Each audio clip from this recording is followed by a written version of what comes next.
Doctors நேரம் channel viewers அனைவருக்கும் வணக்கம். இன்னைக்கு நம்ம பார்க்கக்கூடிய டாபிக் வந்து பார்த்தீங்கன்னா,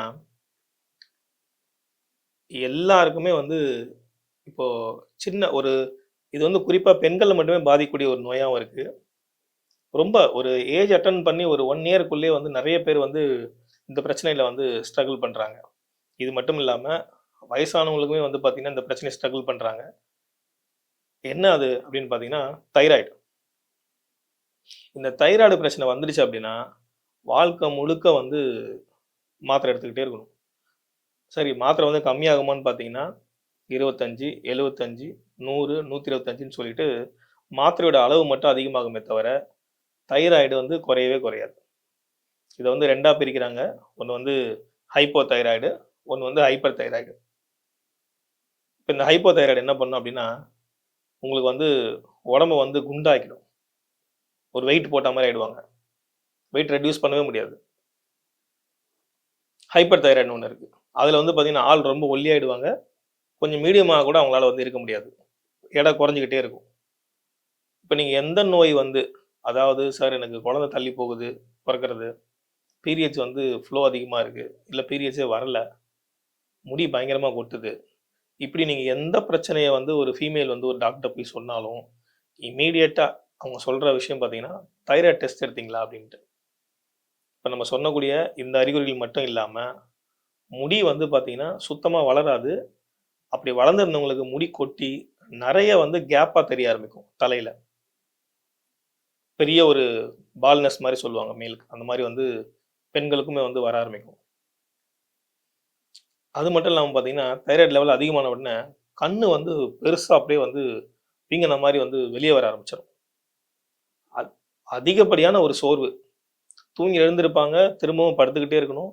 பெட்ட விட்டு எழுந்து வர தோணவே தோணாது. அவ்வளோ ஒரு சோர்வு இருக்கும். சில பேருக்கு கான்ஸ்டிபேஷன் மாரியுமே வந்து கிரியேட் ஆகுது. இது காலேஜ் படிக்கிற பொண்ணுங்களுக்கு கூட வந்து நெறைய வந்து டீனேஜர்ஸ்க்குமே வந்து இப்ப இருக்கு. இதுக்கு காரணம் என்ன? தைராய்டு கிளாண்ட மட்டுமே வந்து குறை சொல்லிக்கிட்டு, தைராக்சின் சுரக்கலன்னு சொல்லிட்டு, தைராய்ட மட்டுமே வந்து நம்ம வந்து உற்று நோக்கி பார்த்து, அதுக்கு மட்டுமே சிகிச்சை அளிச்சுட்டே இருக்கோம். பட் என்ன ப்ராசஸ் நடக்குதுன்னு தெரிஞ்சீங்கன்னா, இத உங்களுக்கு நீங்களே வந்து இத வந்து சரி பண்ணிட்டு, இந்த மாத்திரையிலருந்து வெளிய வந்துர முடியும் ரொம்ப ஈஸியா. அப்ப தைராய்டுனா என்ன? எப்படி தைராய்டு வருது? தைராய்டு கிளாண்ட்ல தான் பிரச்சனையா அப்படின்னா, அப்படி கிடையாது. தைராய்டு கிளாண்ட் என்ன பண்ணுது அப்படின்னா, இப்போ உடம்புல தேவையான கால்சியம் எடுத்துட்டு போயிட்டு, அங்கங்க குடுத்துட்டு, அதிகமா எக்ஸஸா இருக்கக்கூடிய கால்சியம முடிக்கும், நகத்துக்கும் குடுத்துரும். அதனால தான் தைராய்டு வந்தவங்களுக்கு வந்து பார்த்தீங்கன்னா, நகம் வந்து அதிகமா உடையறது, முடி வந்து பார்த்தீங்கன்னா, கொட்டுறதெல்லாம் நடக்கும். ஸோ, இப்ப தைராய்டு என்ன நடக்குது உள்ள? உள்ள ஆக்சுவலா என்ன ஃபங்ஷன் நடக்குது அப்படின்னா, உங்க தைராய்டு கிளாண்ட்ல இருக்கக்கூடிய பிரச்சனைக்கு, தைராய்டு கிளாண்ட் சுத்தமான காரணமே இல்ல. மிக முக்கியமான காரணம் வந்து பார்த்தீங்கன்னா, உங்களுடைய கல்லீரல், அதாவது லிவர். இப்ப நீங்க லிவர ட்ரீட் பண்ணாம, நீங்க எவ்வளோ நாள் வந்து தைராக்சின் சுரக்க மருந்து சாப்பிட்டாலும், அது தைராய்டு கிளாண்ட் மட்டுமே சுரந்துட்டே இருக்குமே, தைராக்சின் சுரக்குமே தவிர, உங்களுடைய லிவர் சரியாகி, நீங்க மாத்திரைய விட்டு வெளிய வரவே முடியாது. லைஃப் டைம் மாத்திரை எடுத்துக்கிட்டே இருக்கணும். அப்ப லிவர எப்படி சரி பண்ணணும்? லிவர சரி பண்றது மூலியமா உங்க தைராய்டுலருந்து நிரந்தரமான ஒரு தீர்வு வந்து உங்களுக்கு கிடைக்க ஆரம்பிச்சுரும். இப்போ என்ன நடக்குது உள்ள? ஆக்சுவலா என்ன நடக்குது அப்படின்னா, உடம்பு வந்து பார்த்தீங்கன்னா, T4 அப்படின்ற ஒண்ணத்த புரொடியூஸ் பண்ணிடும். நீங்க வந்து தைராய்டு டெஸ்ட்லயே பார்ப்பீங்க. T4, T3, TSHன்னு ஒரு 3 டெஸ்ட் இருக்கும். ஸோ TSH வந்து ஒரு 5 பாயிண்ட்டுக்கு மேல 5க்கு மேல போயிடுச்சு அப்படின்னா, அது அந்த லேப்ல யூஸ் பண்ணக்கூடிய கெமிக்கல் பொறுத்து. அது 5 பாயிண்ட் மேல போச்சுன்னா, நீங்க தைராய்டுக்குள்ள வந்துட்டீங்க. ஸோ அது மாத்திரை எடுக்கணும்னு சொல்லி டாக்டர் உங்கள மெடிகேஷன்ல போட்டுருவாங்க. அது கீழ நெறைய லேப்ல வந்து ஒரு மென்ஷன் பண்ணியிருப்பாங்க. இது டிபெண்டிங் அப்பான் தி ஸ்ட்ரெஸ் லெவல்னு ஒரு ஒரு மீனிங் இருக்கும். அதாவது வந்து ஸ்ட்ரெஸ்ஸ பொறுத்து உங்க தைராய்டு லெவல் வந்து ஏறும், இறங்கும்னு இருக்கும். ஸோ அதுவுமே வந்து இன்னைக்கு ஒரு மிக முக்கியமான காரணமா போச்சு. இப்ப நம்ம வந்து பிசிக்கலா வருவோம். பிசிக்கலா உள்ள என்ன நடக்குது? அனாட்டமிக்கலா அப்படின்னா, இந்த T4 நம்ம T3, T4ன்னு சொன்னோம் இல்லைங்களா? T3 வந்து உடம்புக்கு அதிகமா தேவை. ஆனா, உங்களுடைய தைராய்டு கிளாண்ட் T3ய புரொடியூஸ் பண்ணாம, T4 தான் அதிகமா புரொடியூஸ் பண்ணும். அப்ப அந்த T4 புரொடியூஸ் ஆயிட்டு, லிவருக்கு வந்து லிவர் அந்த T4ல இருக்கக்கூடிய ஒரு மாலிக்யூல எலிமினேட் பண்ணி, T3யா மாத்தி உடம்புக்கு தரும். 80-90% வந்து T3 வச்சு தான் உடல் இயங்கும். T4 வச்சு இயங்காது. அப்போ அதிகமா வந்து T3 வச்சு தான் உடம்பு இயங்கும். T4 வச்சு இயங்காது. அப்போ நீங்க நல்லா கவனிச்சு பாருங்க. T3 80-90% வேணும். ஆனா T4 தான் வந்து அதிகமா ப்ரொடியூஸ் ஆகுது.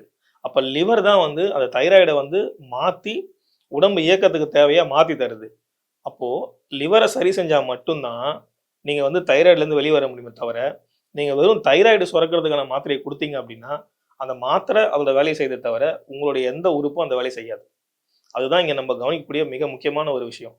இப்ப நம்ம என்ன சொல்றோம், உங்களுடைய லிவர வந்து ட்ரீட் பண்ணி, ப்ராசஸ் பண்ணி ஸ்டெப் அப் பண்ணுங்க. இத பண்ண உடனே பார்த்தீங்கன்னா, உங்க தைராய்டு வந்து நார்மலுக்கு வர ஆரம்பிக்கும். உங்க கால்சியம் கரெக்ட்டா இருக்கும். எல்லா லெவலும் ப்ராப்பரா ஆன உடனே, நெறைய பேர் என்ன பண்றாங்க, இயற்கையான மருத்துவத்துக்கு போயிட்டு உடனடியா வந்து மருந்து நிறுத்திர்றாங்க. இந்த மாதிரியான தவறுகள தயவு செஞ்சு செய்யவே செய்யாதீங்க. இந்த மாத்திரை மருந்துகள எப்படி குறைக்கணுன்றதையும் நான் சொல்லி தரேன். ஃபர்ஸ்ட்டு உங்க லிவர வந்து ட்ரீட் பண்ணணும். அதுக்கு இதுக்கு என்ன மாரியான பூக்கள சாப்பிடணும், எப்படி நீங்களே வீட்ல ரெடி பண்ணி, நீங்களே தயாரிச்சு சாப்பிடலாம்னு சொல்றேன். அதுக்கு முன்னாடி இந்த மாத்திரை எப்படி நிறுத்துறாங்க அப்படின்னா, மாத்திரைய படிப்படியா நீங்க குறைக்க ஆரம்பிக்கணும். அதாவது ஃபர்ஸ்ட்டு டெஸ்ட் எடுத்து பாருங்க. நம்ம சொல்லக்கூடிய அந்த ஹெர்பல் லிக்விட வந்து நீங்களே செஞ்சு வீட்ல சாப்பிட்டு பாருங்க.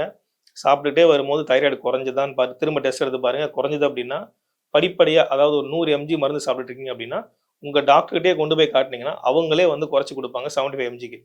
75 சாப்பிடுங்க. திரும்பவும் நம்ம சொல்ற அத ப்ராசஸ்லாம் ஃபாலோ பண்ணுங்க. அகைன் திரும்ப டெஸ்ட் எடுங்க. கண்டிப்பா அது குறைஞ்சிரும். மாத்திரை அப்படியே படிப்படியா நீங்க குறைச்சிட்டு வரலாம். கடைசியில 25 வந்ததுக்கு அப்புறம் பார்த்தீங்கன்னா, ஒரு நாள் விட்டு ஒரு நாள் அப்படியே போட்டு படிப்படியா குறைக்கணும். சடனா இந்த மாத்திரைய ஸ்டாப் பண்ணாதீங்க. இப்ப நம்ம அந்த லிக்விட் ஹெர்பல வந்து எப்படி நீங்க செஞ்சு சாப்பிடலாம் அப்படின்றத நான் சொல்றேன். இதுக்கு வந்து 3 பூ வந்து தேவ. நான் ஒரு 2, 3 ப்ராசஸ் சொல்றேன். எது உங்களுக்கு அவைலபிளா இருக்கோ, அத வந்து நீங்க வீட்ல செஞ்சு சாப்பிட்டுக்கலாம். ஃபர்ஸ்ட் வந்து பார்த்தீங்கன்னா, சளிக்காக நம்ம யூஸ் பண்ணக்கூடிய ஒரு மிகச்சிறந்த ஒரு இல. இது நிஜமாவே வந்து சிட்டிலயுமே இப்ப இருக்கு. அப்ப கிராமப்புறங்கள்லயும் அதிகமா கிடைக்கும். தயவு செஞ்சு கிடைக்கலன்னு மட்டும் சொல்லாதீங்க. இத பொடியாவும் வாங்காதீங்க.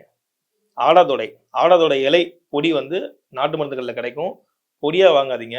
ஆடாதொடை இல்லன்னா கூட செடியா வீட்ல வச்சு வளர்த்துக்கோங்க. வளர்த்துட்டு ஒரே ஒரு இல. ஒரு இலைய எடுத்து, அந்த ஒரு இலைய 8ஆ பிரிச்சுருங்க. 8 பகுதியா பிரிச்சு, ஒரு பீஸ் மட்டும். 8 பீஸா எடுத்துட்டீங்கன்னா, 1 பீஸ்.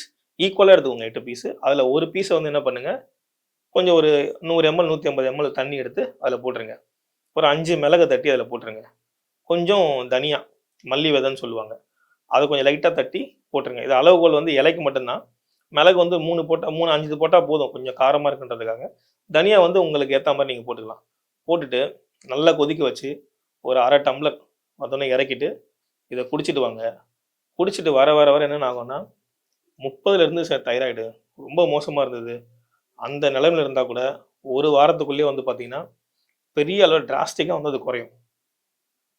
இல்ல சார் எனக்கு இந்த ஆடாதோட கிடைக்கல அப்படின்னா, இன்னொரு ப்ராசஸ் சொல்றேன். இத வந்து நீங்களே வீட்ல தயாரிச்சு வச்சுக்கலாம். தயாரிக்க முடியலனா இத கஷாயமாவும் போட்டுக்கலாம். 2 மெத்தடும் சொல்றேன். நீங்க எது வேணா ஃபாலோ பண்ணிக்கோங்க. இதுக்கு வந்து 3 பூ தேவ. ஒண்ணு வந்து பார்த்தீங்கன்னா, ஆடாதோட பூவே தேவ. அது இல்லனாலும் பரவால்ல. இன்னொன்னு வந்து பார்த்தீங்கன்னா, மந்தாரைன்னு சொல்லுவாங்க. இந்த மந்தாரை இலை நம்ம வந்து அந்த காலத்துல வந்து பார்த்தீங்கன்னா, கோயில் பிரசாதமே வந்து இந்த மந்தாரை இலையில தான் குடுப்பாங்க. இதோட ஷேப்பே தைராய்டு கிளாண்ட் ஷேப்ல தான் இருக்கும். இந்த பூ வந்து வயலட் கலர்ல இருக்கும். வெள்ள கலர்லயும் இருக்கும். மந்தாரை 2 கலர்ல இருக்கு. எந்த கலர் வேணா நீங்க எடுத்துக்கலாம். சரிங்களா? பொட்டலம் அடிக்கிறதுலாம் அந்த காலத்துல வந்து இந்த இலைய வச்சு தான் வந்து பண்ணுவாங்களே. ஸோ மந்தாரை இது கிராமப்புறங்கள்லயும் கிடைக்குது. இது சிட்டிலயும் கிடைக்குது. அழகுக்காக வைக்கிறாங்க இத. இந்த மந்தாரை பூ எடுத்து தண்ணீல போட்டுருங்க. சங்கு புஷ்பம். சங்கு புஷ்பம் வந்து நெறைய கலர்ல இருக்கு. நீங்க வந்து வயலட் கலர் எடுத்துக்கோங்க. ஒயிட்டோ, பிங்கோ வேணாம்.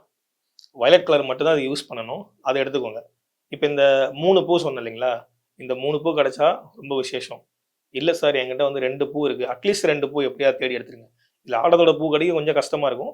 பட் மந்தார பூவும், சங்கு புஷ்பமும் ரொம்ப ஈஸியா கிடைச்சிரும். இது 2ம் எடுத்துக்கோங்க. மழை தண்ணி, இல்ல வந்து டீமினரலைஸ்டு வாட்டர்ன்னு சொல்லக்கூடிய இது வந்து கடையில கிடைக்கும். அத எடுத்து இந்த ஒரு கண்ணாடி பாத்திர பவுல்ல தண்ணிய ஊத்திட்டு, இந்த 2 பூ வந்து ஒரு 10, 10 பூ இல்ல 5 பூ எடுத்து தண்ணீல போட்டுருங்க. தண்ணீல போட்டு சூரிய ஒளி இருக்கிற இடத்துல வச்சுருங்க. காலைல ஒரு 7 மணிக்கு வச்சுட்டீங்க அப்படின்னா, அதுல ஊறிக்கிட்டே இருக்கும். ஒரு 11 மணிக்கு அத எடுத்துட்டு வந்துருங்க. எடுத்துட்டு வந்து ஒரு பாட்டில்ல ஊத்தி வச்சுக்கோங்க. ஊத்தி வச்சுக்கிட்டு, ஒரு 10 எம்எல் இந்த ஒரு இந்த இப்ப இந்த நீங்க தயாரிச்ச இந்த தண்ணிய 10 எம்எல் ஊத்திட்டு, அது கூட வந்து நீங்கள் ஒரு 50 நார்மல் வாட்டர் நீங்கள் வீட்டில் என்ன குடிச்சிட்டு இருப்பீங்களோ அது ஆர்ஓ வாட்டர், எந்த வாட்டராக இருந்தாலும் அந்த வாட்டரில் ஒரு 50 ml இது கூட மிக்ஸ் பண்ணிக்கோங்க. மிக்ஸ் பண்ணி 3 வேளையும் வந்து குடிச்சிக்கிட்டே வாங்க. சொன்னது நல்லா ஞாபகம் வச்சுக்கோங்க. அந்த நீங்கள் ப்ரிப்பேர் பண்ணி வச்சதில்ல வெறும் 10 ml மட்டும் தான் எடுக்கணும். 50 ml நார்மல் வாட்டர் நீங்கள் மிக்ஸ் பண்ணிக்கணும். மிக்ஸ் பண்ணி நீங்கள் குடிச்சிட்டு வர வர வர உங்கள் தைராய்டு ரிவர்ஸாவே ஆயிடும். அப்ப நீங்க என்ன பண்ணலாம்னா, நீங்க எந்த டாக்டர தைராய்டுக்கு பார்த்தீங்களோ, அந்த டாக்டர போய் பாருங்க. அந்த டாக்டரே வந்து ஆட்டோமேட்டிக்கா உங்களுடைய மருந்த வந்து குறைச்சு குடுத்துருவாங்க. நார்மல் ஆயிடுச்சு அப்டின்னா, ஒரு 3 மாசம், ஒரு 2 மாசத்துக்கு திரும்ப டெஸ்ட் எடுத்து பாருங்க. அது நார்மல்லயே இருக்கு அப்டின்னா, சுத்தமா நீங்க வந்து உங்க மாத்திரைய விட்டு வெளிய வந்துரலாம். இப்ப நான் சொன்ன ப்ராசஸ பயன்படுத்தி எல்லாருமே வந்து பெனிஃபிட் அடையணும். எப்டி இருக்குன்னு கமெண்ட்லயும் சொல்லுங்க. ஸோ இயற்கையான முறையில, நல்ல முறையில இத பயன்படுத்தி, இயற்கையான முறையில, நல்ல முறையில எல்லாரும் ஆரோக்கியமா இருக்கணும்னு இறைவன வேண்டிக்கிறேன். நன்றி, வணக்கம்.